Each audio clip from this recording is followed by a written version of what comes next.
அவர் cinema நடிகர், அவருக்கு அரசியல் பற்றி என்ன தெரியுன்னு அவர் மாநாடு பார்த்து தான் நானே ஆச்சரியப்பட்டேன். பரவாயில்ல இப்படி பேசுகிறாரு, அப்போ இவர் நெக்ஸ்ட் சிஎம் ஆவார். எதார்த்தமாக நினச்சேன். நம்ம ஒன்று நினைக்கலாம், அவங்க ஒன்று நினைக்கலாம், அவங்க மனசில் என்ன இருக்குதோ அதை தான் நினைக்க முடியும். ஒரு கொஞ்சம் உன்னிப்பாக பார்க்கணும். இன்னைக்கு அரசியல் வந்து நிரந்தர நன்மைகள் எதுவும் கிடையாது. அவர் கொஞ்சம் பக்கத்தில் இருக்க ஆளுங்க நம்மளை நம்பி வந்திருக்காங்களா, இல்லை பணம் சம்பாதிக்க வந்திருக்காங்களா, அதெல்லாம் இவர் நல்லவராக இருக்கலாம். இவர் பணம் தேவையில்லைன்னுட்டு இவர் மக்களுக்கு வந்து தொண்டு செய்ய வந்திருக்காரு. அதை நான் பாராட்டுறேன். யாரும் வரலாங்க, தொண்டு செய்து யாரும் வேணால் வரலாம். இருக்கிற மக்களுக்கு அதே மாதிரி மக்கள் சேவை செய்கிறது யாரும் இல்லை. அவங்கவுங்க வேலை அவங்கவுங்க குறியாக இருக்கிறாங்க. புரியுதுங்களா? அவங்களுக்குரிய பார்க்கக்கூடாது. ஜனத்தை வந்து வெளி உலகத்துக்கு வந்து பார்க்க சொல்லுங்கள். ஜனத்தை அவங்க எப்படி கஷ்டப்படுறாங்க, ஏது கஷ்டப்படுறாங்க, இங்கே 10 ரூபாய்க்கு என்ன கஷ்டப்படுறாங்க அப்படின்னு வெளியே வந்து பார்த்தா அது சொல்லலாம். ஐயோ ஒரு மக்களுக்கு ஹெல்ப் பண்ணுறாரு அப்படி இப்படின்னு சொல்லலாம். அதெல்லாம் எதுவுமே நடக்கிறதில்ல.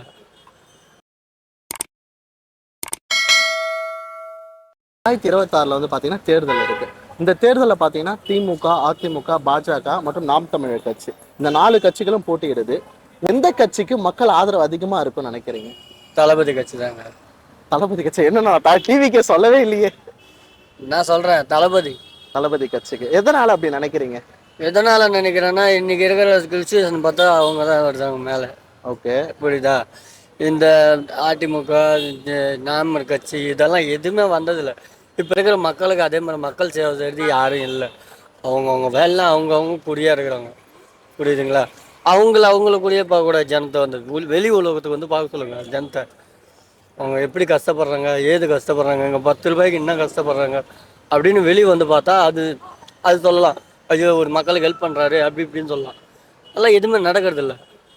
அவங்களே பார்க்குறாங்க தவிர மக்கள் வெளியே வந்து பாருங்கள். வெளி உலகத்துக்கு வாங்க. உங்கள் கூட கூட்டணி வச்சுக்கின்னு உங்கள் கூட இது பண்ணிங்கன்னா நீங்களே பார்த்தீங்கன்னா அது மக்களுக்கு செல்லும் ஆகிடுமா? எங்கள் அப்பா எங்கள் அம்மா இருக்கும்போது எம்ஜிஆர் தான் நல்லவர் இருக்காங்க. புரியுதுங்களா? அவர் காலத்தில் அப்படி எப்படின்னா இந்த மாதிரி ரோட்டில் இருக்கிறவங்க இப்போ தான் இந்த மாதிரி மாறி இருக்குது. அப்போல்லாம் ரோட்டில் இருக்கிறவங்க யார் பார்த்தாலும் எம்ஜிஆர் அள்ளி கூட கொடுக்குன்னு சொல்லுவாங்க. கண்டிப்பாக. புரியுதா? வீடுலேருந்து எல்லாம் கட்டி கொடுத்து எம்ஜிஆரோட வேலை. இப்போ அதே கட்சின்னு தான் இப்போ ஒருத்தர் வந்திருக்காரு. சாதாரண ஒரு நடிகர். அவர் நினச்சா அந்த 200 கோடி வச்சு என்ன வேணால் பண்ணலாம். புரியுதுங்களா? எனக்கு ஒரு படம் நினச்சா 200 கோடி போதும் அப்படின்னு வச்சுக்கணும் கூட அவங்க வீட்டில் கூட சந்தோஷமாக இருக்கலாம். ஆனால் ஏன் வராருன்னா அது நல்லது மக்களுக்கு செலுகை செல்றதுக்கு வராரு அவர். புரியுதுங்களா? கண்டிப்பாக அவர் தான் வருவார்னு நான் நினைக்கிறேன். என் மனசில் வந்து அதிமுக வேஸ்ட்டுங்க. ஏன்னு கேட்குறீங்களா?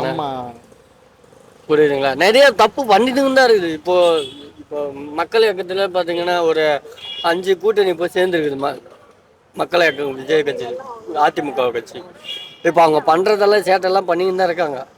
மக்கள் பார்த்துக்கிட்டு தான் இருக்காங்க. நான் என்னன்றேன், அப்படி செய்கிற பதில் ஏன் அந்த மாதிரி செய்யணும்? நீங்கள் ஆதி காலத்துலேருந்து இருக்கிறீங்களா, உங்களால் மேலே வர முடியாதா? அப்படி நீங்கள் வரணுன்னா உங்கள் பேரை நீங்கள் மேலே எடுத்துடுவாங்க.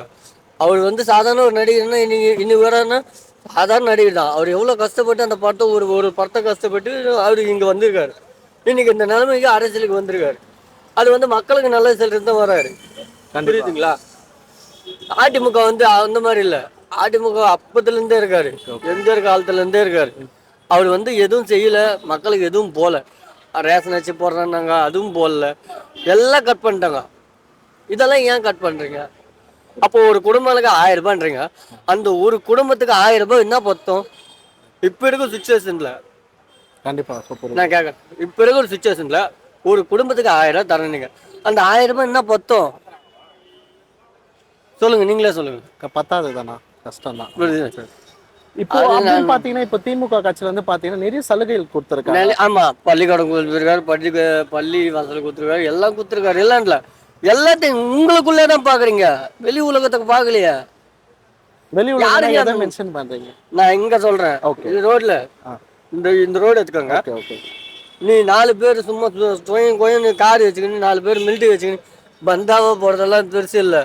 வெளி உலகத்தோட வெளி உலகத்தில் வந்து இந்த மாதிரி ரோட்டில் பாரு, எதுக்கு பத்துன்னு இருக்கான், இவன் என்ன கஷ்டத்தில் பத்துருக்கான், அவன் எதுக்காக இங்கே வந்தான், என்ன பிரச்சனைக்கு வந்தான். புரியுதுங்களா? அப்படின்னு நீ வந்து மக்கள்கிட்ட கேள்வி கேட்டு இது கரெக்டு, இது செய், அது செய் அப்படின்னா ஒன்றும் பாராட்ட போகிறாங்க. நீங்கள் சரி இருந்தால் அவங்க சரி பண்ணுறாங்க. தளபதி கட்சிக்காரங்க மக்கள் இலக்கம்னா ஃபஸ்ட்டு பால் திட்டம் இருந்தேன். இன்னைக்கு சொல்ல போனா நானே இருந்தேன். என் செல்லு எடுத்து காட்டுறேன் பாருங்க. புரியுதுங்களா? மக்கள் இயக்கத்துல நான் இருந்தேன். கொஞ்ச நாள்ல என் லவ் பிரச்சனை ஆயிடுச்சுன்னு சொல்லிட்டு விலகி போயிட்டேன். ஓகே. இப்போ அந்த கட்சி இப்போ எங்கேயோ டாப்ல போய் வர மாதிரி நிக்குது. புரியுதுங்களா? நான் போகும்போது பால் திட்டம் அதெல்லாம் கொடுத்துன்னு இருந்தேன். இப்போ அதெல்லாம் இல்லை. இப்போ ஸ்ட்ரைட்டா கட்சிக்கு வர்றாரு. அது எவ்வளோ பெரிய விஷயம். ஒரு சாதாரண ஒரு நடிகர் அவர் 200 கோடி அந்த அவர் நினைச்சா அந்த 200 கோடி வச்சு என்ன வேணா பண்ணலாம். ஆனால் மக்களுக்கு செய்யறது நல்லன்னு அவர் வராரு. நான் என்ன நினைக்கிறேன்னா அதிமுக வந்து அப்படி இல்லை. அதிமுகவுக்கு வந்து அவங்க கூடயே தான் பார்க்குறாங்க. நான் எப்படி சொல்கிறேன்னா அவங்க கூட இருக்கிறாங்க பார்த்தியா, அவங்களுக்கு ஹெல்ப் பண்ணிக்கின்னு, அவங்க கட்சிக்கு தொண்டர்களுக்கு ஹெல்ப் பண்ணிக்கின்னு கூட கூட இருக்கிறாங்க பாரு, அவங்களுக்கு தான் ஹெல்ப் பண்ணுறாங்க தவிர மக்களுக்கு பார்க்கறதில்ல. புரியுது. பட் உங்க கருத்து இப்படி இருக்கு. ஆனா சில மக்கள் கிட்ட கேட்கும்போது அவங்க என்ன சொல்றாங்கன்னா, விஜய் சார் வந்து அரசியலுக்கு புதுசா இருக்காரு. பட் ஆனா இப்ப எத்தனை சிஎம் ஆக கூடாது, அவரு சின்ன சின்ன போஸ்டிங்ல இருந்து அதுக்கப்புறம் சிஎம் ஆகலாம் அப்படின்றாங்க. அவருக்கு அரசியலை பற்றி தெரியாதுன்னு நானும் நினச்சேன். ஆனால் அவர் பண்ணுற மாநாடெல்லாம் பார்த்து நானே ஆச்சரியப்பட்டேங்க. புரியுதுங்களா? ஃபஸ்ட்டு நான் அப்படி தான் நினச்சேன். அவர் சினிமா நடிகர், அவருக்கு அரசியலை பற்றி என்ன தெரியுன்னு. அவர் மாநாடு பார்த்து தான் நானே ஆச்சரியப்பட்டேன். பரவாயில்ல இப்படி பேசுகிறாரு, அப்போ இவர் நெக்ஸ்ட் சிஎம் ஆவார். புரியுதுங்களா? நெக்ஸ்ட் நான் எதார்த்தமாக நினச்சேன். நம்ம ஒன்று நினைக்கலாம், அவங்க ஒன்று நினைக்கலாம். அவங்க மனசில் என்ன இருக்குதோ அதை தான் நினைக்க முடியும். கண்டிப்பா. புரியுதா? இப்போ நம்ம நினைக்கிறது நடக்கலை, ஆனால் அவர் நினச்சா அது நடக்குது. ஓகே. 2026ல இப்ப சொல்லுங்க, எந்த கட்சிக்கு முழுமையான ஆதரவு கிடைக்கும்னு நினைக்கிறீங்க? மக்கள் இயக்கம் கட்சி தாங்க. மக்கள் இயக்கமா? விஜய் பொறுத்த வரைக்கும் நல்ல நடிகருங்க. அவர் வந்து மக்கள் ஏதோ செய்யணும்னு அவர் மனசில் தூண்டிருக்கு அவருக்கு. அது வந்து பாராட்டு விஷயங்க. யார் வேணாலும் ஆட்சி கட்சிக்கு வரலாம், ஆட்சி பிடிக்கலாங்க. இது வந்தார் வாழ்க்கையும் தமிழ்நாடு. அதனால் அவர் வர்றதை பற்றி யாருக்கும் குறை கிடையாதுங்க. ஆனால் அவர் கொஞ்சம் உன்னிப்பாக பார்க்கணும். இன்றைக்கி அரசியல் வந்து நிரந்தர நன்மைகள் எதுவும் கிடையாது. அவர் கொஞ்சம் பக்கத்தில் இருக்க ஆளுங்க நம்மளை நம்பி வந்திருக்காங்களா, இல்லை பணம் சம்பாதிக்க வந்திருக்காங்களா, அதெல்லாம் இவர் நல்லவராக இருக்கலாம். இவர் பணம் தேவையில்லைன்னுட்டு இவர் மக்களுக்கு வந்து தொண்டு செய்ய வந்திருக்காரு. அதை நான் பாராட்டுறேன். யாரும் வரலாங்க, தொண்டு செய்து யாரும் வேணால் வரலாம். அது வந்து உரிமை இருக்குது, எல்லாருக்கும் உரிமை இருக்குது. இது வந்தார வாழ்க்கையும் தமிழ்நாடு இது. அதனால் வந்து ஒரு கட்சியார் ஒரு விதம் பேசுவாங்க. ஆனால் அவங்க கடவுள் என்னென்ன எழுதி வச்சுருக்காங்க, கடவுள் என்ன எழுதி வச்சுருக்கா தலையை அதை நடக்கணுவாங்க. அதான் உண்மை. நான் கடவுள் வந்து கும்பிடாதவன் தான், கடவுள் வந்து இல்லைன்னு சொல்கிறவன் தான். இருந்தாலும் சூழ்நிலை வரும்போது தலையெழுத்து யாருக்காருக்கு எப்படி எப்படி இருக்குமோ அதுதான் நடக்குங்க. ஆனா வாழ்க்கை வரணும். அவர் அரசியலுக்கு வந்து புதுசு, அவரால் வந்தா என்ன கத்துக்க முடியும்? அப்பத்துல இருந்து இருக்கவங்க எதுவும் கத்துக்க யோசிக்கிறாங்க. நான் என்ன சொல்றேங்க, அரசியல் வந்து கத்துக்கணும் இல்லைங்க, நம்ம வெளியேருந்தே பார்க்கலாங்க. அரசியலில் வெளியே இப்போ இன்னைக்கு வந்து ஒரு நிகழ்ச்சி பார்க்குறேன் இன்றைக்கி ஏதோ சேனலில். யோகாஸ்டின்னு ஒரு பொண்ணு பாடுது, நல்லா புரிஞ்சுங்க நீங்கள். ஆனால் எல்லா குரலையும் பாடுது. ஆனால் அது இப்போ வந்து முறைப்படி சங்கீதம் கற்றுக்கிச்சு, இல்லை முறைப்படியாக போய் வாதிய வச்சு கற்றுச்சு. சும்மா சாதாரண ஒரு கடலூர் ஒரு கிராமத்தில் பிறந்த பொண்ணு சாதாரண அப்படி பாட்டு பாடினே இருந்தபோது அவங்க அப்பா ஊக்கம் கொடுத்தாரு. ஊக்கம் கொடுக்கும்போது அது ஒரு தன்னிச்சையாக கடவுளத்தை வரணுவாங்க. அது உண்மைதானே. அந்த யோகாஸ்டி வந்து கடவுளத்தை வரதான் சொல்ல நல்லா அருமையாக பாடுது அந்த பொண்ணு. அதுக்கு காரணம் என்னென்னா அமைப்பு அந்த மாதிரி.